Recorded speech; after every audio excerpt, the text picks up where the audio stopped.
লাকাদ কানা লাকুম ফি রাসূলিল্লাহি উসওয়াতুন হাসানাহ। আল্লাহ রাব্বুল আলামিন বলেন, তোমাদের জন্য রাসূলের জীবন আদর্শের মধ্যে রয়েছে উত্তম আদর্শ। আল্লাহ রাব্বুল আলামিন এই জায়গায় শুধুমাত্র মুমিনদেরকে উল্লেখ করে এই কথা বলেন নাই, বরং আল্লাহ তাআলা কেমন যেন সকলকে উদ্দেশ্য করে বলেছেন, তোমাদের জন্য রাসূলের জীবন আদর্শের মধ্যে রয়েছে উত্তম আদর্শ। এটাই বাস্তবতা যে রাসূলুল্লাহ সাল্লাল্লাহু আলাইহি ওয়াসাল্লামের আদর্শ ধারণ করবে, অমুসলিম যদি হয় সে দুনিয়ায় সফল হয়ে যাবে, আর যদি সে ঈমানদার হয় তার দুনিয়া আখিরাত উভয় জাহান সফল হয়ে যাবে।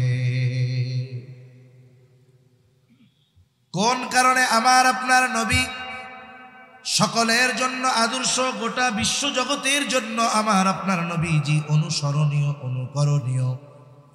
এক নম্বর কারণ বলে, যিনি সকলের জন্য অনুসরণীয় হবেন, অনুকরণীয় হবেন, বলে তিনি সকলের জন্যই প্রেরিত হবেন। উনি নির্দিষ্ট কোনো জাতি, গোষ্ঠী, এলাকার জন্য প্রেরিত হবেন না। কিন্তু আমার আপনার নবীর আগে যত নবী এসেছে, কেউ নির্দিষ্ট কোনো জাতির জন্য নবী, কেউ কোনো গোত্রের জন্য নবী, কেউ কোনো এলাকার জন্য নবী।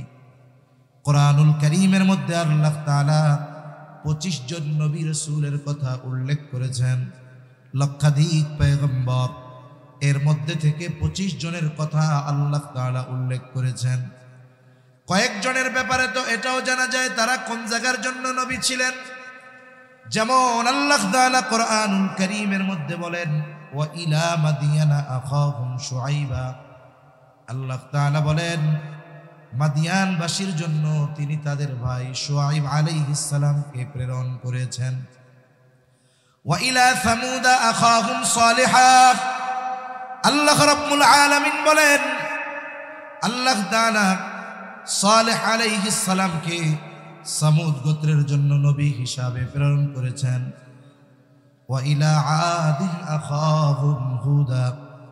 আল্লাহ তাআলা আদ গোত্রের জন্য তাদের ভাই হুদ আলাইহিস সালামকে প্রেরণ করেছেন নবী হিসাবে।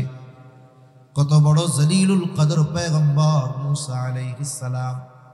পবিত্র কোরআনুল কারীমের মধ্যে সবচাইতে বেশি ওনার কথা আসছে, 162 বার সম্ভবত ওনার নাম কোরআনুল কারীমের মধ্যে।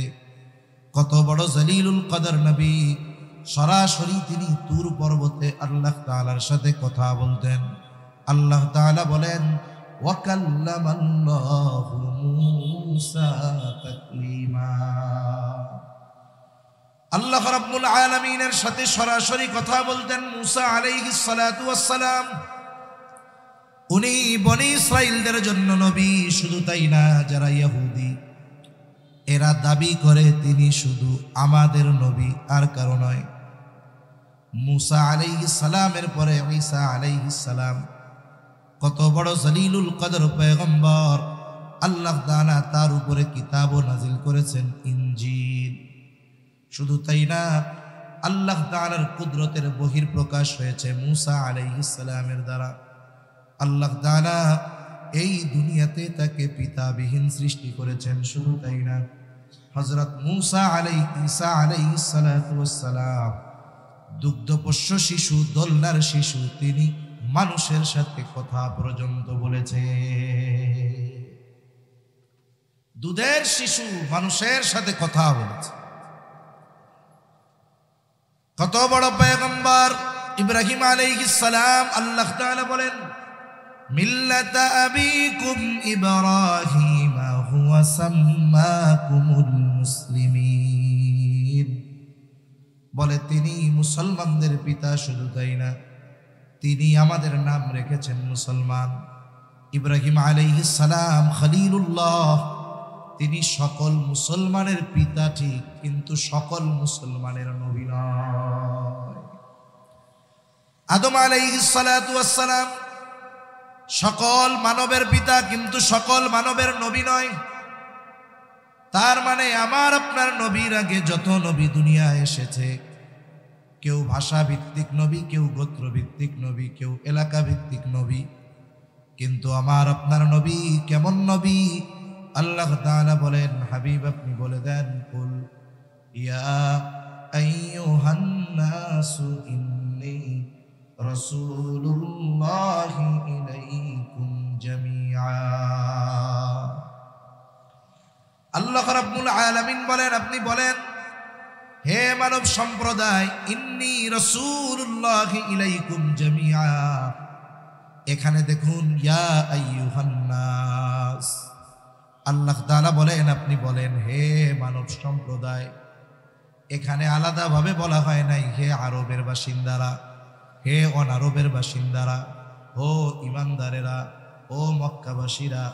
আল্লাহ তাআলা এখানে নির্দিষ্ট কোনো জাতি গোষ্ঠীকে উদ্দেশ্য করে বলতে বলেন নাই, বরং আমার আপনার নবীজির নবুয়তির পর যত মানুষ এই পৃথিবীতে আছে, হোক সে মুসলিম হোক সে অমুসলিম, সকলের জন্য নবী হলেন আমার আপনার নবী।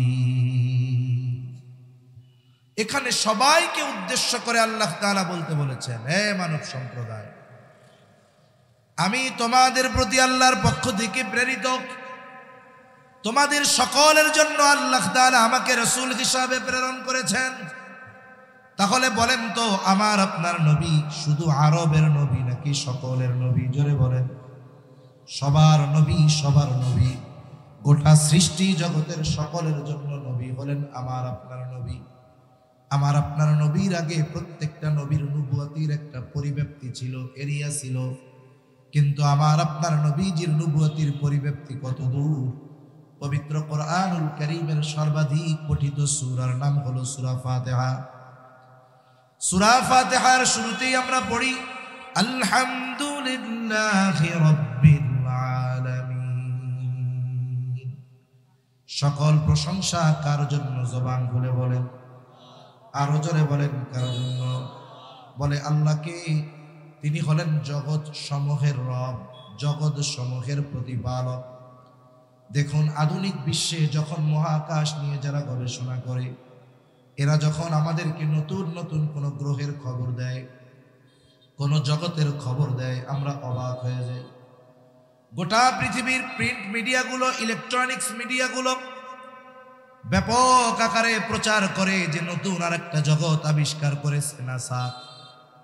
অথচ দেখুন, এটা শুনে আমরা অবাক হয়ে যাই, কিন্তু আল্লাহ তাআলা ১৫০০ বছর আগে একটা এমন মানুষের কাছে আল্লাহ তাআলা এই খবর জানায় দিলেন যে আল্লাহ তাআলা শুধুমাত্র এই পৃথিবী নামক একটি জগতের রব নয়, বরং অগণিত জগতের স্রষ্টা এবং অগণিত জগতের রব যিনি, তিনি কে? রাসূল সাল্লাল্লাহু আলাইহি ওয়াসাল্লামের আদর্শ বাস্তবায়ন দরকার। মানুষের জীবনের প্রতিটা ক্ষেত্রেই সেটা প্রয়োজন। এই আদর্শ ব্যক্তিগত জীবনে, পারিবারিক জীবনে, সামাজিক জীবনে, রাজনৈতিক জীবনে, রাষ্ট্রীয় জীবনে, অর্থনৈতিক জীবনে, সব জায়গায় যদি আমার আপনার নবীর আদর্শ প্রতিষ্ঠিত হয়ে যায়, তাহলে গোটা পৃথিবীতে অশান্তি থাকবে না, খুনোখুনি থাকবে না, হানাহানি থাকবে না, দুর্নীতি থাকবে না, মারামারি থাকবে না। গোটা পৃথিবীতে ন্যায় ইনসাফের সুবাতাস বইবে। ঠিক কিনা বলেন? আল্লাহ সুবহানাহু ওয়া তাআলা পবিত্র কোরআনুল কারীমের মধ্যে আমাদের জন্য রাসূলের আদর্শ অনুসরণ করা আবশ্যকীয় করে দিয়েছেন। রাসূল সাল্লাল্লাহু আলাইহি ওয়াসাল্লামের আদর্শ এটা সার্বজনীন এক আদর্শ। এই আদর্শ শুধু যে মুমিনরাই অনুসরণ করলে সফল হবে তা নয়। যদি পৃথিবীর সব মানুষ, হোক সে অমুসলিম, সেও যদি রাসূল সাল্লাল্লাহু আলাইহি ওয়াসাল্লামের আদর্শের আলোকে এই দুনিয়ার জগৎটাকে সুসজ্জিত করে, বলে ঈমান না থাকার কারণে আখিরাতে হয়তো জাহান্নামে যাওয়া লাগবে, কিন্তু দুনিয়ায় সে এর সুফল ভোগ করবে। এজন্য বলেন তো, রাসূল সাল্লাল্লাহু আলাইহি ওয়াসাল্লামের আদর্শ যদি বাস্তবায়ন হয়, শুধু কি লাভবান মুসলমানেরা নাকি সবাই? সবাই লাভবান হবে। ইসলাম যদি প্রতিষ্ঠিত হয় তাহলে উপকৃত শুধু মুসলমানরাও হবে না, অমুসলিমরাও হবে। এজন্য আল্লাহ তাআলা কোরআনুল কারীমের মধ্যে আমার আপনার নবীজির আদর্শ বাস্তবায়নের কথা আমাদেরকে বলেছেন। সাথে সাথে নবীজির আদর্শকে সার্বজনীন আদর্শ হিসাবে আল্লাহ তাআলা অভিহিত করেছেন। আয়াত দুইটির আলোকে কথার সমুদ্র আমার সামনে আছে, কিন্তু সব কথা এক মজলিসে বলাও সম্ভব নয়, সময়ও স্বল্পতা। শুধুমাত্র আজকে আমরা এতটুকু কথা আলোচনা করব, আল্লাহ তাআলা কেন অনেক নবী আমার আপনার নবীর আগে থাকার পরেও কেন আমার আপনার নবীজির আদর্শকে সকলের জন্য অনুসরণীয় হিসাবে অভিহিত করেছেন। আমরা শুধু এই কেনর জবাবটা জানব, তাও অতি সংক্ষেপে ইনশাআল্লাহ। কারণ মানুষ একটা জিনিসের কদর মূল্যায়ন কখন করবে, বলে ওই জিনিস সম্পর্কে যখন তার জানা থাকবে। আপনি যদি আপনার ঘরের ছোট বাচ্চা 1 বছর 1.5 বছর বয়স, ওর সামনে যদি একটা স্বর্ণের বিস্কিট দেন আর একটা 20 টাকা দামের চকলেট দেন, বলেন তো ওর কাছে দাম কোনটার বেশি, স্বর্ণের না চকলেটের? চকলেটের দাম বেশি। কেন? ও চকলেট চিনতে পারছে, স্বর্ণ চিনতে পারে নাই। স্বর্ণ যখন সে চিনবে, সে তখন ওটাকেই গ্রহণ করবে।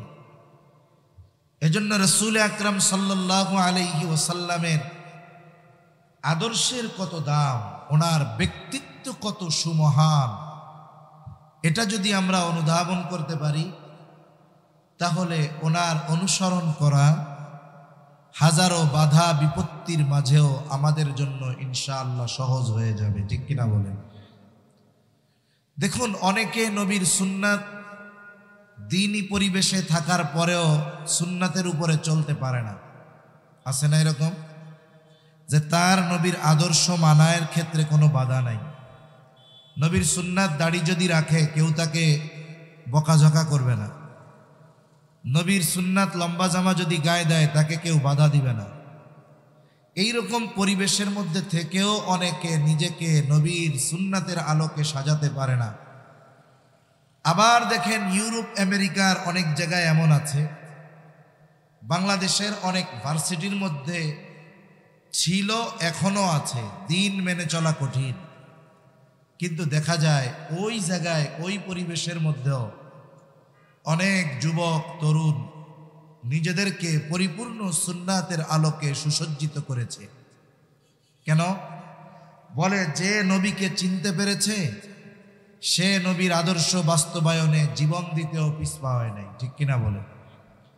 এই জন্য আমার আপনার নবীজির ব্যক্তিত্ব কেমন, এটাও আমাদের একটু জানা দরকার। তা আমি যেই কারণগুলো বলবো, মূলত বিষয়টা হলো কোন ব্যক্তি কোন কোন গুণের কারণে গোটা সৃষ্টি জগতের সকলের জন্য অনুসরণীয় হতে পারে। আমার আপনার নবীর স্পেশালিটি কি, এর কয়েকটা বিষয়, অল্প কিছু বিষয় আপনাদের সামনে তুলে ধরলে মোটামুটি আমরা অনুধাবন করতে পারবো ইনশাআল্লাহ। অল ইন্ডিয়া মুসলিম পার্সোনাল ল এর প্রতিষ্ঠাতা আল্লামা খালেদ সাইফুল্লাহ রহমানী, উনি একটা ছোট সিরাতের কিতাব লিখেছেন। উনি ওই কিতাবের মধ্যে বর্ণনা করেছেন যে কয়েকটি বিষয় আছে, যদি এই কয়েকটি বিষয় যার মধ্যে পাওয়া যাবে, বলে উনি গোটা সৃষ্টি জগতের জন্য অনুসরণীয় ব্যক্তিত্ব বলে বিবেচিত হবে। আর সবচেয়ে মজার ব্যাপার হলো, যেই গুণগুলোর কথা উনি উল্লেখ করেছেন, এই গুণগুলো একমাত্র আল্লাহ তাআলা আমার আপনার নবী মুহাম্মদুর রাসূলুল্লাহ সাল্লাল্লাহু আলাইহি ওয়াসাল্লামকে প্রদান করেছেন। নবীর আগেও আল্লাহ কাউকে দেন নাই, কিয়ামত পর্যন্ত ওই সমস্ত গুণে আর কেউ গুণান্বিত হতেও পারবে না। 1 নম্বর তিনি বলেন, যিনি সকল সৃষ্টির জন্য আদর্শ হবেন। এক নম্বরে তিনি সকল সৃষ্টির জন্য প্রেরিত হতে হবে। তার মানে ওনার আদর্শ যেই পর্যন্ত বাস্তবায়ন করবে, ওনার নবুয়ত ওই পর্যন্ত পৌঁছাতে হবে। আল্লাহ তাআলা তো কোরআনুল কারীমের মধ্যে বলেছেন, লাকাদ কানা লাকুম ফি রাসূলিল্লাহি উসওয়াতুন হাসানাহ। আল্লাহ রাব্বুল আলামিন বলেন, তোমাদের জন্য রাসূলের জীবন আদর্শের মধ্যে রয়েছে উত্তম আদর্শ। আল্লাহ রাব্বুল আলামিন এই জায়গায় শুধুমাত্র মুমিনদেরকে উল্লেখ করে এই কথা বলেন নাই, বরং আল্লাহ তাআলা কেমন যেন সকলকে উদ্দেশ্য করে বলেছেন, তোমাদের জন্য রাসূলের জীবন আদর্শের মধ্যে রয়েছে উত্তম আদর্শ। এটাই বাস্তবতা যে রাসূলুল্লাহ সাল্লাল্লাহু আলাইহি ওয়াসাল্লামের আদর্শ ধারণ করবে, অমুসলিম যদি হয় সে দুনিয়ায় সফল হয়ে যাবে, আর যদি সে ইমানদার হয় তার দুনিয়া আখিরাত উভয় জাহান সফল হয়ে যাবে।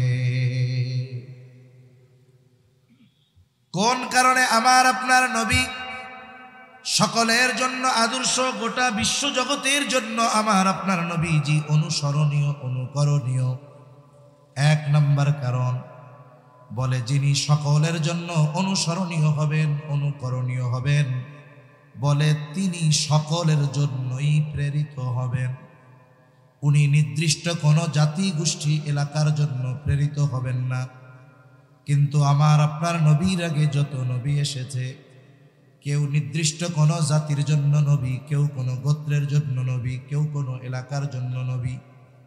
কোরআনুল কারীমের মধ্যে আল্লাহ তাআলা 25 জন নবী রাসূলের কথা উল্লেখ করেছেন, লক্ষাধিক পয়গম্বর, এর মধ্যে থেকে 25 জনের কথা আল্লাহ তাআলা উল্লেখ করেছেন। কয়েকজনের ব্যাপারে তো এটাও জানা যায় তারা কোন জায়গার জন্য নবী ছিলেন। যেমন আল্লাহ তাআলা কোরআনুল কারীমের মধ্যে বলেন, ওয়া ইলা মাদিয়ানা আখাহুম শুআইবা। আল্লাহ তাআলা বলেন, মাদিয়ানবাসীর জন্য তিনি তাদের ভাই শুআইব আলাইহিস সালামকে প্রেরণ করেছেন। ওয়া ইলা সামুদা আখাহুম সালিহা। আল্লাহ রাব্বুল আলামিন বলেন, আল্লাহ তাআলা সালেহ আলাইহিস সালামকে সামুদ গোত্রের জন্য নবী হিসাবে প্রেরণ করেছেন।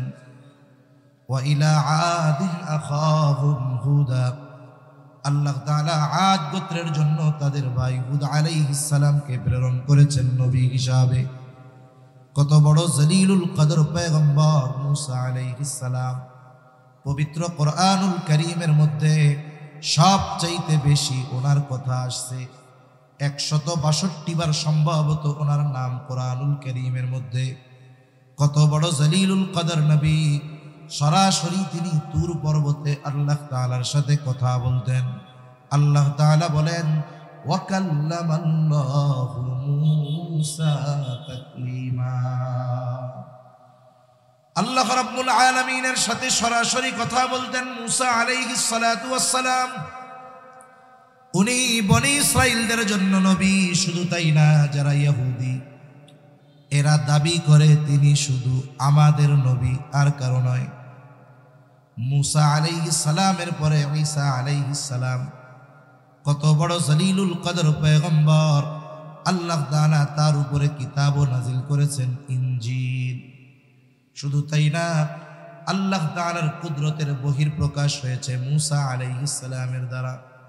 আল্লাহ তাআলা এই দুনিয়াতে তাকে পিতাবিহীন সৃষ্টি করেছেন। শুধু তাই না, হযরত ঈসা আলাইহিস সালাতু ওয়াস সালাম দুগ্ধপোষ্য শিশু, দোলনার শিশু, তিনি মানুষের সাথে কথা পর্যন্ত বলেছে।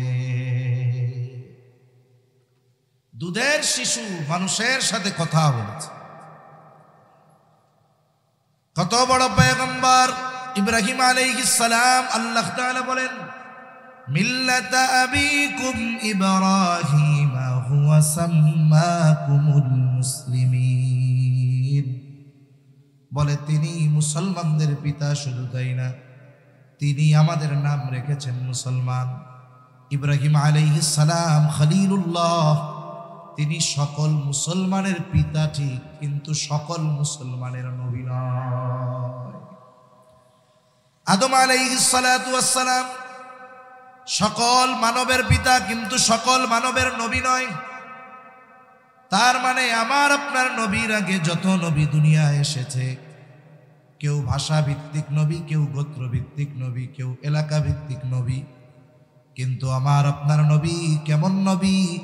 আল্লাহ তাআলা বলেন, হাবিব আপনি বলে দেন, কুল ইয়া আইয়ুহান নাসু ইন্নী রাসূলুল্লাহি ইলাইকুম জামিআ। আল্লাহ রাব্বুল আলামিন বলেন, আপনি বলেন, হে মানব সম্প্রদায়, ইন্নী রাসূলুল্লাহি ইলাইকুম জামিআ। এখানে দেখুন, ইয়া আইয়ুহান নাস, আল্লাহ তাআলা বলেন, আপনি বলেন, হে মানব সম্প্রদায়। এখানে আলাদাভাবে বলা হয় নাই হে আরবের বাসিন্দারা, হে অনারবের বাসিন্দারা, ও ইমানদারেরা, ও মক্কাবাসীরা। আল্লাহ তাআলা এখানে নির্দিষ্ট কোনো জাতি গোষ্ঠীকে উদ্দেশ্য করে বলতে বলেন নাই, বরং আমার আপনার নবীজির নবুয়তির পর যত মানুষ এই পৃথিবীতে আছে, হোক সে মুসলিম হোক সে অমুসলিম, সকলের জন্য নবী হলেন আমার আপনার নবী। এখানে সবাইকে উদ্দেশ্য করে আল্লাহ তাআলা বলতে বলেছেন, হে মানব সম্প্রদায়, আমি তোমাদের প্রতি আল্লাহর পক্ষ থেকে প্রেরিত, তোমাদের সকলের জন্য আল্লাহ তাআলা আমাকে রাসূল হিসাবে প্রেরণ করেছেন। তাহলে বলেন তো, আমার আপনার নবী শুধু আরবের নবী নাকি সকলের নবী? জোরে বলেন। সবার নবী, সবার নবী, গোটা সৃষ্টি জগতের সকলের জন্য নবী হলেন আমার আপনার নবী। আমার আপনার নবীর আগে প্রত্যেকটা নবীর নবুয়তির একটা পরিব্যাপ্তি ছিল, এরিয়া ছিল, কিন্তু আমার আপনার নবীজির নবুয়তির পরিব্যাপ্তি কত দূর! পবিত্র কোরআনুল কারীমের সর্বাধিক পঠিত সূরার নাম হলো সূরা ফাতিহা। সূরা ফাতিহার শুরুতেই আমরা পড়ি, আলহামদুলিল্লাহি রাব্বিল আলামিন। সকল প্রশংসা কার জন্য? জবান খুলে বলেন, আরো জোরে বলেন, কার জন্য? বলে আল্লাহকে। তিনি হলেন জগৎ সমূহের রব, জগৎ সমূহের প্রতিপালক। দেখুন, আধুনিক বিশ্বে যখন মহাকাশ নিয়ে যারা গবেষণা করে, এরা যখন আমাদেরকে নতুন নতুন কোনো গ্রহের খবর দেয়, কোনো জগতের খবর দেয়, আমরা অবাক হয়ে যাই। গোটা পৃথিবীর প্রিন্ট মিডিয়াগুলো, ইলেকট্রনিক্স মিডিয়াগুলো ব্যাপক আকারে প্রচার করে যে নতুন আরেকটা জগৎ আবিষ্কার করেছে নাসা। অথচ দেখুন, এটা শুনে আমরা অবাক হয়ে যাই, কিন্তু আল্লাহ তাআলা ১৫০০ বছর আগে একটা এমন মানুষের কাছে আল্লাহ তাআলা এই খবর জানায় দিলেন যে আল্লাহ তাআলা শুধুমাত্র এই পৃথিবী নামক একটি জগতের রব নয়, বরং অগণিত জগতের স্রষ্টা এবং অগণিত জগতের রব যিনি, তিনি কে? এর দ্বারা আমরা একটা বিষয় আগের থেকেই বুঝতে পেরেছি যে জগৎ শুধু পৃথিবী নামক একটা জগৎ নয়, আরো বহু জগৎ যিনি সৃষ্টি করেছেন তিনি কে? অনেক সময় বলে না, অমুক জগতের মধ্যে প্রাণীর সন্ধান পাওয়া গেছে, প্রাণের সন্ধান পাওয়া গেছে, ওই জায়গায় হয়তো কোনো জাতি বসত করে আর কি, এরকম আমাদের শোনায়। আমরা তখন অবাক হয়ে যাই। মানুষ চিন্তা করে, বাবা, বিজ্ঞান কত উৎকর্ষতায় পৌঁছিয়ে গেছে, বিজ্ঞান কোথায় পৌঁছিয়ে গেছে। কিন্তু আল্লাহ তাআলা ১৫০০ বছর আগে আমাদের জানিয়ে দিয়েছেন যে আমি শুধু এই পৃথিবী নামক একটা জগতের রব নই, বরং প্রথম আকাশের নিচে কত জগৎ আছে এর হিসাব পৃথিবীর কোনো মানুষ করতে পারে নাই, কিয়ামত পর্যন্ত করতে পারবে না। এই সব জগতের রব কে? জোরে বলেন, রব্বুল আলামিন কে? আল্লাহ। আমার আপনার রব আল্লাহ কোরআনুল কারীমে আমার আপনার নবীর ব্যাপারে বলেন, ওয়ামা আরসালনাকা ইল্লা রাহমাতান লিল আলামিন। আল্লাহ তাআলা আমার আপনার নবীর ব্যাপারে বলেন, আপনাকে আমি জগৎ সমূহের জন্য রহমত হিসাবে প্রেরণ করেছি। তার মানে যত জগৎ আছে সব জগতের রব হলেন আল্লাহ। আর যত জগৎ আছে সব জগতের জন্য রহমত হলেন মুহাম্মাদুর রাসূলুল্লাহ সাল্লাল্লাহু আলাইহি ওয়াসাল্লাম। কথা কি বুঝেন? সজাগ আছেন তো? তাকবীর দেন, নারায়ে তাকবীর, নারায়ে তাকবীর। তাহলে যত জগৎ আছে সব জগতের রব কে? আল্লাহ।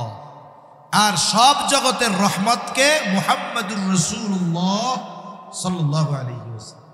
বলে নবীজি যেই জায়গার রহমত ওই পর্যন্ত তো পৌঁছাই গেছে ওনার নবুয়ত, ঠিক কিনা বলেন? এজন্য কবি কত সুন্দর কথা বলেন, রবুবিয়ত খোদা কি হয় জাহাতা, নবুয়তি মুস্তাফা কি হয় উহাতা। আল্লাহ তাআলার রবুবিয়তের বিস্তৃতি যত দূর, আমার আপনার নবীজির নবুয়তির বিস্তৃতি তত দূর। বলে যেই জায়গার রব আল্লাহ ওই জায়গার নবী মুহাম্মাদুর রাসূলুল্লাহ সাল্লাল্লাহু আলাইহি ওয়াসাল্লাম। বলেন তো আমার আপনার নবীর আগে আর কোন নবী গোটা সৃষ্টি জগতের জন্য আল্লাহ তাআলা নবী হিসাবে কাউকে পাঠিয়েছেন? উনি যেই জায়গার নবী ওনার আদর্শ সেই পর্যন্ত বাস্তবায়ন হওয়ার অধিকার রাখে।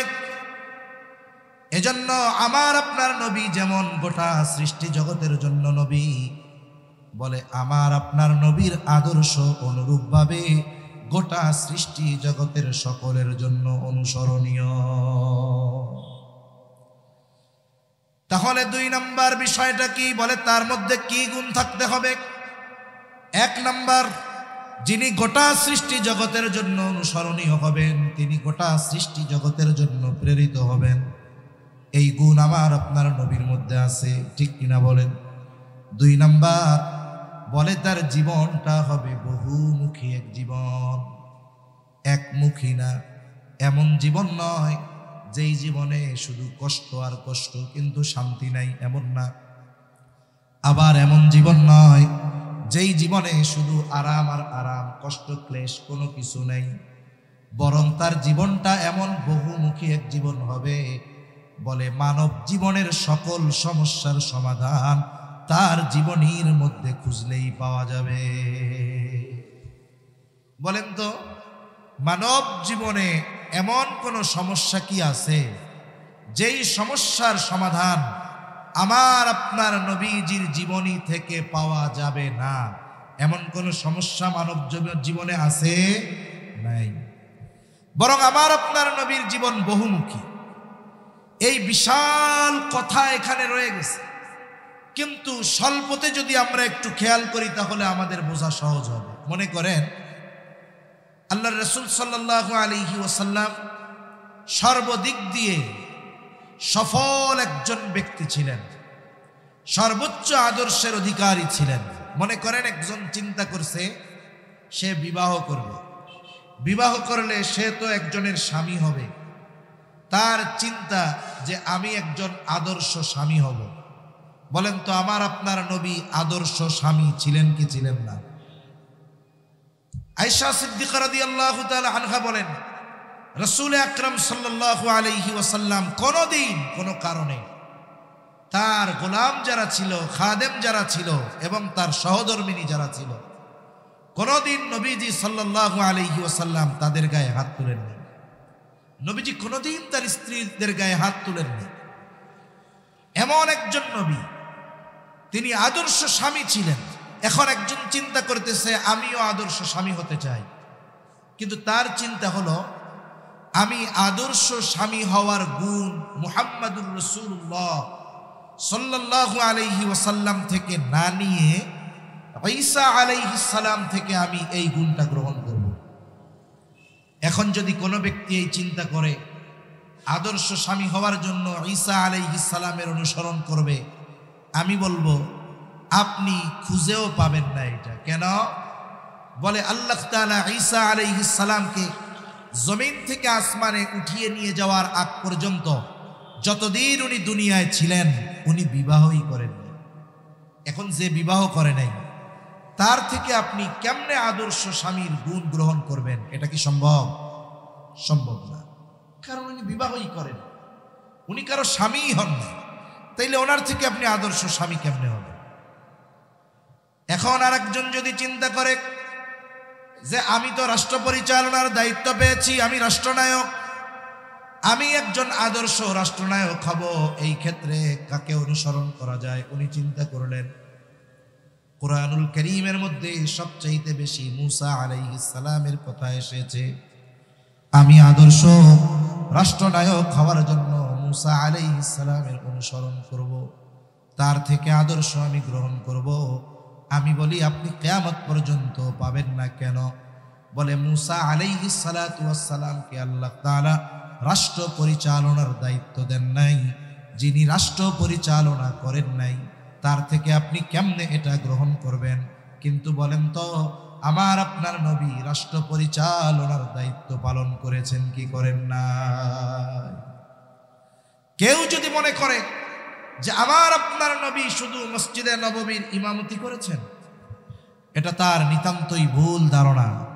আমার আপনার নবী মসজিদে নববীর মেম্বারে বসে রাষ্ট্র পরিচালনা করেছেন, ঠিক কিনা বলুন? এইরকম ভাবে আমি আপনি যদি আমার আপনার জীবনের প্রত্যেকটা দিক উত্তম আদর্শের আলোকে সাজাতে চাই, আমাকে আমার আপনার নবীর জীবনের দিকে নজর দিতে হবে। কারণ আমার আপনার নবীর হায়াত এমন এক হায়াত, এমন এক জীবন, মানব জীবনের সকল কিছুর সমাধান একমাত্র আমার আপনার নবীর জীবনীতেই পাওয়া যায়। তাহলে এক নম্বর গুণ বলতেছিলাম যে তিনি গোটা সৃষ্টি জগতের সকলের জন্য প্রেরিত হবেন। 2 নম্বর বলে তার জীবন হবে বহুমুখী এক জীবন, যেই জীবনে সব কিছুর সমাধান পাওয়া যাবে। এজন্য রাসূল আকরাম সাল্লাল্লাহু আলাইহি ওয়াসাল্লামের সিরাত, রাসূল সাল্লাল্লাহু আলাইহি ওয়াসাল্লামের জীবনী, এটা বহুমুখী এক জীবনী।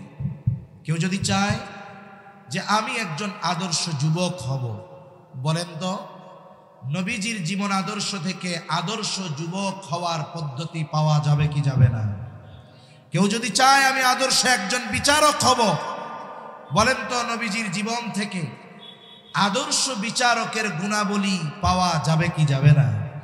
তাহলে মানব জীবনের এমন কোনো দিক নাই যেই দিকটা আপনি আমার আপনার নবীর জীবনে পাবেন না। এমন এক জামে মান আমার আপনার নবীকে দান করেছেন, এটা আমার আপনার নবীর আগে আল্লাহ তাআলা কাউকে দান করেননি। 3 নাম্বার, তার দ্বারা আল্লাহ তাআলা এমন কিছুর পূর্ণতা প্রদান করবে যা তার আগে পূর্ণতা লাভ করে নাই। এখন আমার আপনার নবীর দ্বারা আল্লাহ তাআলা কোন কোন বিষয়ের পূর্ণতা প্রদান করেছেন যা আল্লাহ তাআলা আমার আপনার নবীর আগে পূর্ণতা দেন নাই? গুরুত্বপূর্ণ কয়েকটা বিষয়ের কথা বলি। আমার আপনার নবীর দ্বারা আল্লাহ তাআলা যেই সমস্ত বিষয়ের পূর্ণতা দিয়েছেন তার মধ্যে 1 নম্বরে হলো শরীয়ত, 2 নম্বর আল্লাহ তাআলা পূর্ণতা দিয়েছেন নিয়ামত, 3 নম্বর দিয়েছেন আল্লাহ তাআলা নবুয়ত, 4 নম্বরে পূর্ণতা প্রদান করিয়েছেন আখলাকের, উত্তম আখলাকের পূর্ণতা। আল্লাহ তাআলা কোরআনুল কারীমের মধ্যে বলেন, আল-ইয়াউমা আকমালতু লাকুম দীনাকুম ওয়া আতমামতু আলাইকুম নি'মাতি ওয়া রাদিতু লাকুমুল ইসলাম দীনা। আল্লাহ রাব্বুল আলামিন বলেন, আল-ইয়াউমা আকমালতু লাকুম দীনাকুম। পবিত্র কোরআনুল কারীমের সূরা মায়েদার 3 নম্বর আয়াতের একটি অংশ এটা। এই আয়াতের ব্যাপারে তাফসীরে মাআরিফুল কোরআনের মধ্যে এসেছে, একদিন একজন ইহুদি আমার আপনার নবীর কাছে এসে আমার আপনার খলিফাতুল মুসলিমিন হযরত ওমর রাদিয়াল্লাহু তাআলা আনহুর কাছে এসে বলে, খলিফাতুল মুসলিমিন, আপনাদের কোরআনে আল্লাহ তাআলা এমন একটা আয়াত নাজিল করেছেন, বলে ওই আয়াতটা যদি তাওরাতে নাজিল হতো, যেই দিন নাজিল হতো ওই দিনটাকে আমরা ঈদের দিন বানায় নিতাম। ইহুদি এসে খলিফাতুল মুসলিমিন হযরত ওমর রাদিয়াল্লাহু তাআলা আনহুর কাছে এই কথা বলতেছে। হযরত ওমর রাদিয়াল্লাহু তাআলা আনহু বলেন, কোন আয়াত? যেটা তাওরাতে নাজিল হলে ওই দিনটাকে তোমরা ঈদের দিন বানায় নিতা। বলে এটা হলো এই আয়াত, আল ইয়াউমা আকমালতু লাকুম দীনাকুম ওয়া আতমামতু আলাইকুম নি'মাতি ওয়া রাদিতু লাকুমুল ইসলাম দীনা। হযরত ওমর রাদিয়াল্লাহু তাআলা আনহু বলেন, আল্লাহর কসম, এই আয়াত কোন দিন কোথায় কার উপরে নাজিল হয়েছে আমি জানি। বলে এই আয়াত আরাফার দিন, আরাফার ময়দানে আমার আপনার নবীর উপরে জুমার দিন এই আয়াত নাজিল হয়েছে। এমন গুরুত্বপূর্ণ একটা আয়াত, তার মানে দিন পূর্ণতার ঘোষণা আল্লাহ তাআলা আমার আপনার নবীর মাধ্যমেই করেছেন। আল্লাহ তাআলা বলেন, আজকের এই দিন আমি তোমাদের জন্য কি পূর্ণ করলাম? বলে এক নাম্বার, আকমালতু লাকুম দীনাকুম, আমি তোমাদের জন্য তোমাদের দিন পরিপূর্ণ করলাম। দিন শব্দের অর্থ হলো জীবন ব্যবস্থা, তার মানে আমার গোটা হায়াত কিভাবে পরিচালিত করতে হবে, একেবারে জন্ম থেকে নিয়ে মৃত্যু পর্যন্ত কিভাবে এই গোটা হায়াত পরিচালিত হবে। বলেন তো এই ব্যাপারে পূর্ণতা আল্লাহ তাআলা দিয়েছেন কি দেন না? দিন শব্দের অর্থ হলো জীবন ব্যবস্থা, তার মানে একটা মানুষ তার ব্যক্তিগত জীবন, পারিবারিক জীবন, সামাজিক জীবন, রাজনৈতিক জীবন কিভাবে পরিচালিত করবে, এর পরিপূর্ণ দিক নির্দেশনা ইসলামের মধ্যে আছে না নাই? এজন্য যারা বলে ইসলামে এইটা নাই সেইটা নাই, এই মানুষগুলো আসলে ইসলাম সম্পর্কে তাদের ধারণা না থাকার কারণে তারা এই কথা বলে, ঠিক কিনা বলে? এই পৃথিবীতে যত ধরনের অনাচার অবিচার আছে, যত ধরনের সমস্যা আছে, মনে রাখবেন হাজারো তন্ত্র মন্ত্র প্রতিষ্ঠিত হবে, আল্লাহর কসম, যতদিন পর্যন্ত না আমরা কোরআন এবং সুন্নাহর আলোকে ব্যক্তিগত জীবন থেকে নিয়ে রাষ্ট্রীয় জীবন পর্যন্ত কোরআন এবং সুন্নাহকে প্রতিষ্ঠিত না করতে পারবো, আল্লাহর কসম, ততদিন পর্যন্ত পরিপূর্ণ শান্তি এ পৃথিবীতে আসবে না।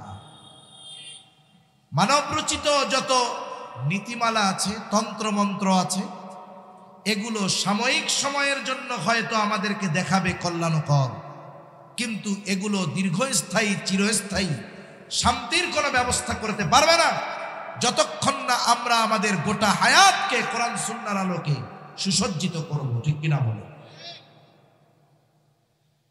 তাহলে আল্লাহ তাআলা আমার আপনার নবীর মাধ্যমে এক নম্বরে পূর্ণতা দিয়েছেন দ্বীনের মধ্যে, আল ইয়াউমা আকমালতু লাকুম দীনাকুম। এরপরে আল্লাহ তাআলা বলেন, ওয়া আতমামতু আলাইকুম নি'মাতি। দিন পূর্ণতার প্রদানের পাশাপাশি আল্লাহ তাআলা বলেন, আমি আজ তোমাদের জন্য আমার নিয়ামত সমূহ পূর্ণতা প্রদান করলাম। এখানে দুইটা শব্দ পাশাপাশি, একটা হলো দিন আর একটা হলো নিয়ামত। কেন? এটার বিষয়টা হলো এইরকম, বলে যারাই পরিপূর্ণ দিন মেনে চলবে ওই মানুষগুলোই পরিপূর্ণ নিয়ামত ভক্ষণ করতে পারবে। যেখানে দিন যতটুক ওখানে নিয়ামত আসবে ততটুক, যেখানে দিন পরিপূর্ণ ওখানে নিয়ামত পরিপূর্ণ, ঠিক কিনা বলেন? যেখানে দিন পরিপূর্ণ মানবে মানুষ, ওই জায়গায় আল্লাহ তাআলা নিয়ামতকেও পরিপূর্ণ প্রদান করবে। যদি আমি এটার উদাহরণ দিতে চাই বর্তমান দুনিয়ায়, তাহলে আমাদের তাকাতে হবে প্রায় 2 যুগ সময় ধরে আমেরিকা এবং তার যেই সামরিক জোট ন্যাটো সম্মিলিতভাবে প্রায় 2 যুগ একটা দেশের উপরে বর্বরচিত হামলা চালিয়ে ধ্বংসযজ্ঞে পরিণত করেছে একটি দেশ। এই দেশের নাম হলো আফগানিস্তান, ঠিক কিনা বলুন? চিন্তা করি আল্লাহ তাআলার ক্ষমতা কেমন। আমার তো মনে হয় এই মানুষগুলো 2 যুগ ধরে ওই দেশের অবস্থা কি করছে, আর আল্লাহ তাআলা সামান্য একটু আগুন লাগাই দিছে। বলে আগুন জ্বলতেছে ঠিক, তার এক পাশে আছে বরফ, বরফে আচ্ছাদিত এলাকা, আর এক পাশ দিয়ে দাবানল ছড়িয়ে পড়েছে। লস অ্যাঞ্জেলেস, যেখানে আমেরিকার বড় বড় সেলিব্রিটি যারা ট্রিলিয়নার বিলিয়নার, এরা ওইখানে বসবাস করে। এক একটা বাসা, এক একটা ফ্ল্যাট কোটি কোটি ডলার দিয়ে কিনতে হয়। ওই জায়গায় বসবাস করা আমেরিকার মানুষের জন্য কেমন যেন জান্নাতে বসবাস করতেছে তাদের ভাষায়। অথচ দেখুন আল্লাহ সুবহানাহু ওয়া তাআলা কি অবস্থা করেছে। নতুন প্রেসিডেন্ট এসেছেন, উনি ঘোষণা দিয়েছে গাজাকে তছনছ করে দেওয়া হবে অস্ত্রের মাধ্যমে, বিমান হামলা করে। আর আল্লাহ সুবহানাহু ওয়া তাআলা আস্তে একটু চালু করে দিছেন, কোনো অস্ত্র লাগে নাই, জনবল লাগে নাই। আল্লাহ তাআলা এক সপ্তাহের মধ্যে একেবারে সব তছনছ করে দিয়েছেন, ঠিক কিনা বলে? এই জন্য আল্লাহ তাআলা ধরে তো ধরে না, ধরলে আল্লাহ ছাড়ে না, ঠিক কিনা বলে? জালেমদেরকে আল্লাহ তাআলা সুযোগ দেন কিন্তু ছেড়ে দেন না। আর জালেমরা সুযোগ পাওয়ার কারণে এটা মনে করার সুযোগ নাই যে আল্লাহ মনে হয় ওরে ছেড়ে দিচ্ছে। আর জালেম মনে করে এত পাপ করি শাস্তি তো আসে না, আল্লাহ মনে হয় ভালোবাসে। আসলে তো বিষয়টা এমন নয়, বরং আল্লাহ তাআলা জালেমদের জুলুম করার, পাপীদের পাপ করার অবকাশ কেন দেন? বলে ওর পাপ যত বাড়বে ওর শাস্তি তত বেশি হবে, ঠিক কিনা কন? এই যে আফগানিস্তান, এরা দিন মেনে চলার চেষ্টা করতেছে, কোরআন সুন্নাহর আলোকে রাষ্ট্র পরিচালনা করতেছে, যতটুকু সম্ভব করতেছে। আজ থেকে 3 বছরও হয় নাই, 3 বছর চলে। আমেরিকা যখন আফগানিস্তান ছেড়ে পালিয়ে গেল, আফগানিস্তানের শাসনভার যাদের হাতে তুলে দিল, বলে এই মানুষগুলোর হাতে কোনো রিজার্ভ ছিল না। ধ্বংসস্তূপে পরিণত একটি দেশ, যেখানে খাবারের ব্যবস্থা নাই, চিকিৎসার ব্যবস্থা নাই, উন্নত প্রযুক্তির ব্যবস্থা নাই। একেবারে রিক্ত হস্তে একটা দেশের দায়িত্ব তাদের হাতে যখন ছেড়ে দিয়ে গেল, আমেরিকা চিন্তা করছে কিছুই তো হাতে নাই, এরা তো টিকতে পারবে না। কয়দিন পরে মানুষ এমনিই বলবে আগেই ভালো ছিলাম, ঠিক কিনা বলেন? আগেই ভালো ছিলাম। কিন্তু কি হলো? বলে মনে রাখতে হবে, যেই মানুষগুলোর হাতে আফগানিস্তান পরিচালনার দায়িত্ব তুলে দেওয়া হয়েছে, এদের হাতে হয়তো সম্পদ ছিল না, এদের হাতে হয়তো আধুনিক প্রযুক্তি ছিল না, কিন্তু এই মানুষগুলোর অন্তরে, এই পৃথিবীর মানুষের মধ্যে, ওই মানুষগুলোর অন্তরে সবচাইতে বেশি ঈমানি পাওয়ার ছিল, ঠিক কিনা বলে? এই মানুষগুলো তাকওয়ার দিক দিয়ে সর্বোচ্চ শিখরে ছিল। যার কারণে কি হলো? 3 বছর অতিবাহিত হতে পারে নাই এখনো, তারা তাদের কৃষি ক্ষেত্রে বিপ্লব, তেলের খনি আবিষ্কার হচ্ছে, সাথে সাথে ওই দেশের উৎপাদিত জুস গোটা পৃথিবীর উন্নত দেশগুলো আগের থেকে অর্ডার করে কিনে নিয়ে যাচ্ছে। কৃত্রিম খাল খনন করে কৃষি ক্ষেত্রে বিপ্লব তারা ঘটাচ্ছে। সাথে সাথে দেখলাম প্রযুক্তির দিক দিয়ে কি উন্নত, সর্বাধুনিক প্রযুক্তির গাড়ি তারা আবিষ্কার করতেছে। এই পৃথিবীতে সম্প্রতি সময়ে যতগুলো দেশ অর্থনৈতিক দিক দিয়ে সমৃদ্ধিশালী হচ্ছে, এর মধ্যে আফগানিস্তানের মুদ্রার মান সময়ের সাথে সাথে সবচাইতে বেশি বেড়েছে। আমাদের দেশের সাংবাদিকেরা আফগানিস্তান নিয়ে ট্রল করত, কিন্তু কি হলো? বলে মনে রাখবেন, ওই আফগান মুদ্রার দাম বাংলাদেশের মুদ্রার দ্বিগুণ, ঠিক কিনা বলেন? এজন্য রাষ্ট্র যখন একদল দিনদার মানুষের হাতে পরিচালনার দায়িত্ব যখন গেছে রাষ্ট্র পরিচালনা, এই মানুষগুলো ইমানের দিক দিয়ে শীর্ষে, তাকওয়ার দিক দিয়ে শীর্ষে, দেশের মানুষগুলো ইমান তাকওয়ার দিক দিয়ে শীর্ষস্থানে অবস্থান করার কারণে আল্লাহ তাআলা তাদের জন্য আসমান এবং জমিনের বরকতের দরজাগুলো খুলে দিয়েছে, ঠিক কিনা বলেন? এজন্য আল্লাহ তাআলা বলেন, ওয়ালাউ আন্না আহলাল কুরা আমানু ওয়াত্তাকাউ লাফাতাহনা আলাইহিম বারাকাতিম মিনাস সামাই ওয়াল আরদ। আল্লাহ রাব্বুল আলামিন বলেন, লাউ আন্না আহলাল কুরা আমানু ওয়াত্তাকাউ, যদি ওই জনপদের বাসিন্দারা ঈমান আনে আর মুত্তাকি হয়ে যায়, কি হবে? বলে লাফাতাহনা আলাইহিম বারাকাতিম মিনাস সামাই ওয়াল আরদ। আল্লাহ তাআলা বলেন, আমি তাহলে অবশ্যই তাদের জন্য আসমান এবং জমিনের বরকতের দরজা সমূহ খুলে দিব। তারা যেহেতু দিন মেনে চলার চেষ্টা করতেছে, এজন্যই আল্লাহ তাআলা তাদের জন্য আসমান জমিনের বরকতের দরজা সমূহ খুলে দিয়েছে। তা না হলে রিক্ত হস্তে এই আধুনিক বিশ্বে 2 বছর রাষ্ট্র পরিচালনা করা অসম্ভব ছিল। বরং সময়ের সাথে সাথে সব দিক দিয়ে তাদের উন্নতি অগ্রগতি আমরা দেখতে পাচ্ছি, ঠিক কিনা বলেন?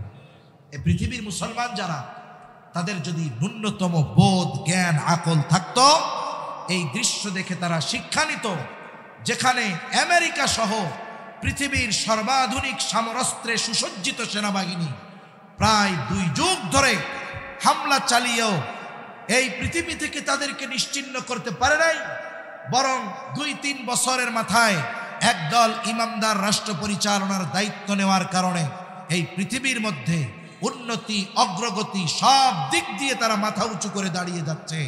এই খেয়াল যদি গোটা পৃথিবীর মুসলমানেরা কমপক্ষে করত, আমাদের কিছু বলা লাগতো না। ওই সাধারণ মানুষগুলোই ইসলাম প্রতিষ্ঠার জন্য সবচেয়ে বড় ভূমিকা রাখত, ঠিক কিনা বলেন? কিন্তু আফসোস, এই অনুধাবন এই চিন্তা আমাদের মধ্যে আসুক, এটা ইসলাম বিদ্বেষীরা চায় না।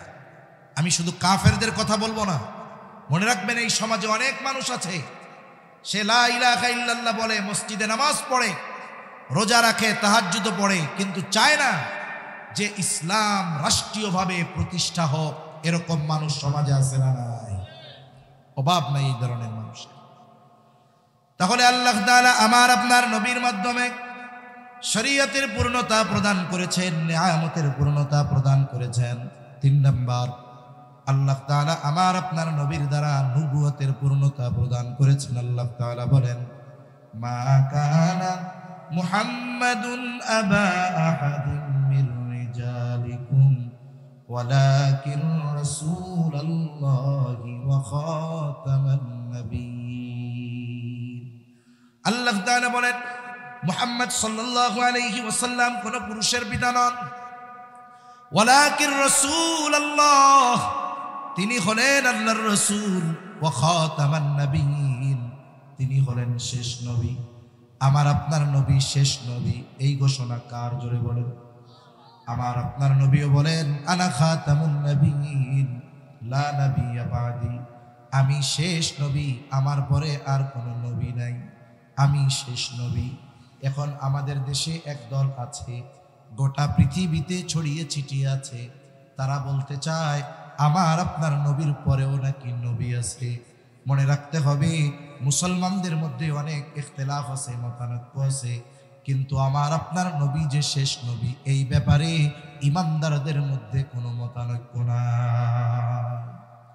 সুতরাং যেই সম্প্রদায় বলতে চায় আমার আপনার নবীর পরে নবী আছে, যেমন কাদিয়ানি গ্রুপ বলে গোলাম মুহাম্মদ কাদিয়ানীয় নবী, বলে এই বিশ্বাস যারা অন্তরে লালন করতেছে এরা যে কাফের, কোনো সন্দেহ আছে নাকি? জোরে বলে। কাদিয়ানীরা এই বিশ্বাস অন্তরে লালন করে, গোলাম মুহাম্মদ কাদিয়ানীয় নবী। কথা হলো, একটা মানুষের বেঈমান হওয়ার জন্য গোটা কোরআন অস্বীকার করা লাগবে না, একটা পৃষ্ঠা অস্বীকার করা লাগবে না, একটা রুকু অস্বীকার করা লাগবে না, একটা আয়াত অস্বীকার করা লাগবে না। একটা মানুষের কাফের হওয়ার জন্য কোরআনের একটা নুকতা অবিশ্বাস করাটাই যথেষ্ট। তাহলে যেখানে আল্লাহ তাআলা আমার আপনার নবীকে শেষ নবী বলে ঘোষণা করলেন, ওই জায়গায় কাদিয়ানীরা গোলাম মুহাম্মদ কাদিয়ানীকে নবী বলে প্রতিষ্ঠিত করতে চায়, এর মানে কোরআনের আয়াত সরাসরি তারা অস্বীকার করে, ঠিক কিনা বলেন? এখন যে এরা কাফের, এ ব্যাপারে কোনো সন্দেহ নাই। সরকারের কাছে আমরা দাবি এই জন্য জানাই যে কাদিয়ানীদের কাফের ঘোষণা করতে হবে। বলে কেন? ঘোষণা করলেও কাফের, না করলেও কাফের। তবে ঘোষণা করার প্রয়োজন কেন? কারণ এরা কুফুরি আকীদা লালন করে মুসলিম পরিচয়ে আমাদের সমাজে বসবাস করে মুসলমানদের ঈমান ধ্বংসের খেলায় লিপ্ত হয়েছে। এই জন্য আমরা বলি তারা এই দেশে বসবাস করুক, অসুবিধা নাই, রাষ্ট্রীয় সুযোগ সুবিধা গ্রহণ করুক, কোনো অসুবিধা নাই, তবে মুসলিম পরিচয়ে নয়, বরং কাফের পরিচয়ে তাদের বসবাস করতে হবে। কুফরি বিশ্বাস লালন করে ইমানদারের পরিচয় দিবে, এটা তো মেনে নেওয়া যাবে না। এই ধোঁকাবাজির কারণে এদের পরিচয় সুস্পষ্ট করার দরকার। এই জন্যই রাষ্ট্রীয়ভাবে কাদিয়ানীদের কাফের ঘোষণা করা দরকার, ঠিক কিনা বলে? এদেশে হিন্দু ভাইরা বসবাস করে, আমাদের কোনো আপত্তি নাই, রাষ্ট্রীয় সুযোগ সুবিধা তারা গ্রহণ করতেছে হিন্দু পরিচয়। খ্রিস্টান বসবাস করতেছে, খ্রিস্টানের পরিচয়। বৌদ্ধ বসবাস করতেছে, বৌদ্ধর পরিচয়। আর এই মানুষগুলো কুফরি বিশ্বাস আকীদা লালন করে সমাজে মুসলিম পরিচয়ে বসবাস করবে আর মুসলমানদের মধ্যে বিভ্রান্তি সৃষ্টি করবে, ইমানদারদের ঈমান নিয়ে খেলায় মেতে উঠবে, এই সুযোগ দেওয়ার সুযোগ নাই, ঠিক কিনা বলে? এজন্য তাদের রাষ্ট্রীয়ভাবে কাফের ঘোষণা করা এটা রাষ্ট্রের উপরেই দায়িত্ব। 4 নম্বরে আমার আপনার নবীর দ্বারা আল্লাহ তাআলা উত্তম আখলাকের পূর্ণতা প্রদান করেছেন। আমার আপনার নবীর আগে যত নবী এসেছে সব নবী উত্তম আখলাকওয়ালা নবী, কোনো সন্দেহ নেই। কিন্তু আমার আপনার নবী শুধু উত্তম আখলাকওয়ালা নবী নয়, শুধু উত্তম চরিত্রওয়ালা নবী নয়, বরং আমার আপনার নবী হলেন উত্তম চরিত্রে পরিপূর্ণতা প্রদান করনেওয়ালা নবী। আমার আপনার নবীজির চারিত্রিক সনদ দুনিয়ার কোনো মানুষ দেয় নাই। এখন তো আমাদের সমাজে এমন হয়, আমার আপনার এলাকার সবচাইতে বড় বুজুর্গ ব্যক্তির চারিত্রিক সত্যায়ন পত্র আনার জন্য যাইতে হয় ওই এলাকার সবচাইতে দুশ্চরিত্রওয়ালা মানুষের কাছে, ঠিক কিনা বলে? সমাজের সবচাইতে খারাপ মানুষ সবচাইতে ভালো মানুষের চারিত্রিক সত্যায়ন করে, যে লোকটা খুব ভালো। কিন্তু আমার আপনার নবীর চারিত্রিক সত্যায়ন যিনি করেছেন তিনি কে? আরো জোরে কে? আল্লাহ তাআলা বলেন, ওয়া ইন্নাকা লাআলা খুলুকিন আযীম। আল্লাহ তাআলা বলেন আপনি মহান চরিত্রে অধিষ্ঠিত। আর আমার আপনার নবীজিও বলেন, ইন্নামা বুইসতু লিউতাম্মিমা মাকারিমাল আখলাক। নবীজি বলেন আমাকে উত্তম চরিত্রে পরিপূর্ণতা প্রদানার্থে প্রেরণ করা হয়েছে। তার মানে আমার আপনার নবীর আগে সব নবী উত্তম চরিত্রওয়ালা নবী, আর আমার আপনার নবী হলেন উত্তম চরিত্রে পরিপূর্ণতা দান করনেওয়ালা নবী। তাহলে বলতেছিলাম, যিনি গোটা সৃষ্টি জগতের জন্য আদর্শ হবেন, 1 নম্বর তিনি গোটা সৃষ্টি জগতের জন্য প্রেরিত হবেন। এই গুণ একমাত্র আমার আপনার নবীর মধ্যে আছে। বলে তার জীবনটা হবে বহুমুখী জীবন, যেই জীবনে মানব জীবনের সকল সমস্যার সমাধান খুঁজে পাওয়া যাবে। বলে আমার আপনার নবী জীবনী হলো এমন এক জীবনী, বলে মানব জীবনের প্রত্যেকটা দিক আমার আপনার নবীর জীবনে পাওয়া যায়। 3 নাম্বার, তার দ্বারা অনেক কিছুর পূর্ণতা লাভ করবে যা আগে লাভ করে নাই। বলে আমার আপনার নবীর দ্বারা আল্লাহ তাআলা শরীয়ত পূর্ণতা প্রদান করেছেন, নিয়ামতের পূর্ণতার ঘোষণা দিয়েছেন, নবুয়ত পূর্ণতার ঘোষণা দিয়েছেন, সাথে সাথে আমার আপনার নবীর দ্বারা আল্লাহ তাআলা উত্তম আখলাকের পূর্ণতার ঘোষণা দিয়েছে। 4 নাম্বার সবচাইতে গুরুত্বপূর্ণ বিষয়টা হলো তিনি গোটা সৃষ্টি জগতের জন্য অনুসরণীয় হতে পারবেন। বলে তার উপরে আল্লাহ তাআলার পক্ষ থেকে প্রেরিত যেই ওহীর বিধান, এটা তার উম্মতের কাছে নির্ভুলভাবে সংরক্ষিত থাকতে হবে। এখন বলেন তো, এই পৃথিবীতে 104 খানা কিতাব আল্লাহ নাজিল করেছেন, এর মধ্যে বড় বড় 4 খানা কিতাব জবুর, তাওরাত, ইনজিল। বলেন তো এই পৃথিবীর কোথাও দাউদ আলাইহিস সালামের যেই জাবুর, ওই জাবুরের একটা নির্ভুল কপি খুঁজে পাওয়া যাবে নাকি? কথা বুঝছেন? মুখ দিয়া কোন যাবে? সারা পৃথিবীর কোথাও ইহুদি ধর্মের অনুসারীরা আছে, ইহুদিরা আছে মুসা আলাইহিস সালামের অনুসরণকারী দাবি করে। এদের কাছে গিয়া বলেন, যেই তাওরাত আল্লাহ তাআলা তুর পর্বতে মুসা আলাইহিস সালামকে দিয়েছিল, নির্ভুল 1 কপি তাওরাত আমাদের দাও। দেখাতে পারবে না? নাই। হযরত ঈসা আলাইহিস সালামের উপর আল্লাহ ইনজিল নাজিল করেছেন। বলে যদি খ্রিস্টানদের বলেন তোমরা তো বিপুল সংখ্যক মানুষ খ্রিস্ট ধর্মের অনুসারী, তাহলে তোমাদের নবী ঈসা আলাইহিস সালামের কাছে প্রেরিত বিধান কিতাব ইনজিল একটা কপি আমাদের দাও নির্ভুল। বলে দেখাতে পারবে না। বরং ঈসা আলাইহিস সালাম দুনিয়া থেকে উঠায়া আল্লাহ তাআলা নিয়ে যাওয়ার পর 50 বছরও পার হওয়া লাগে নাই, তারা নিজেদের মন মতো ইনজিলকে বিকৃত করে ফেলেছে। এই জন্য এই পৃথিবীতে ইনজিল নামে যেই কিতাব পাওয়া যায়, বাইবেল নামে যেই কিতাব পাওয়া যায়, বলে এর একটাও নির্ভুল নয়, বরং সঠিক কথার একটাও মনে হয় এর মধ্যে নাই। সব বিকৃত করে ফেলেছে, খুঁজেও পাওয়া যাবে না। কিন্তু ১৫০০ বছর আগে কোরআনুল কারীম আল্লাহ নাজিল করেছেন। ১৫০০ বছর পার হয়ে গেছে, কোরআনের একটা শব্দ বহুদূর, একটা নুক্তাও পরিবর্তন হয় নাই, ঠিক কিনা বলেন? আমাদের কাছে, আমাদের নবীর কাছে প্রেরিত ওহীর বিধান কোরআন সুস্পষ্টভাবে সংরক্ষিত আছে। শুধু তাই নয়, সারা পৃথিবী খুঁজে বাইবেলের হাফেজ পাওয়া যাবে না, তাওরাতের হাফেজ পাওয়া যাবে না, ইনজিলের হাফেজ পাওয়া যাবে না। কিন্তু যদি গোটা পৃথিবী থেকে কোরআনের কপিগুলো পুড়িয়েও ফেলে দেওয়া হয়, একদিন 2 দিনও লাগবে না, আমাদের কোটি কোটি হাফেজে কোরআন যাদের অন্তরটা লৌহে মাহফুজে পরিণত হয়ে গেছে, ওখান থেকে নির্ভুলভাবে আবার আমাদের কোরআনকে আমরা লিপিবদ্ধ করতে পারবো। তাহলে আমাদের নবীর কাছে প্রেরিত ওহীর বিধান আমাদের কাছে নির্ভুলভাবে সংরক্ষিত আছে। শুধু তাই না, বলে ওই নবীর গোটা জীবন আদর্শ তাদের কাছে সংরক্ষিত থাকতে হবে। আপনি কোথাও খুঁজে ঈসা আলাইহিস সালামের নির্ভুল জীবনী পাবেন না, মুসা আলাইহিস সালামের নির্ভুল জীবনী পাবেন না। কিন্তু আমার আপনার নবীর সিরাত, জীবন আদর্শ একটা দুইটা নয়, শত শত সিরাতবিদদের লেখা নবীর জীবনী আছে না নাই? সিরাতের অভাব নাই, নির্ভুলভাবে আমাদের কাছে আছে। আমরা আমাদের নবীকে কতটুকু জানি? শামায়েলে তিরমিজি খুললে পড়লে একটা মানুষ জানতে পারবে নবী কেমন ছিলেন, নবীর চলা কেমন ছিল, কেমনে হাঁটতেন নবী, কেমনে খাইতেন নবী, কেমন ছিল নবীর চেহারা, কেমন ছিল ভুরু, কেমন ছিল চুল, কেমন ছিল দেহ। এক কথায় আমার আপনার নবীর গোটা জীবনের সব কিছু আমাদের জানা আছে না নাই? তার জীবন আদর্শ এবং তার উপরে প্রেরিত ওহীর বিধান এই উম্মতের কাছে নির্ভুলভাবে সংরক্ষিত আছে। যেহেতু নবীর আদর্শ অনুসরণ করতে গিয়ে আমাদেরকে বেগ পেতে হয় না। কেন? বলে আমার নবীর অনুসরণ করার জন্য যা দরকার, নবীর সিরাত, এটা আমাদের সামনে হাজির, ঠিক কিনা বলেন?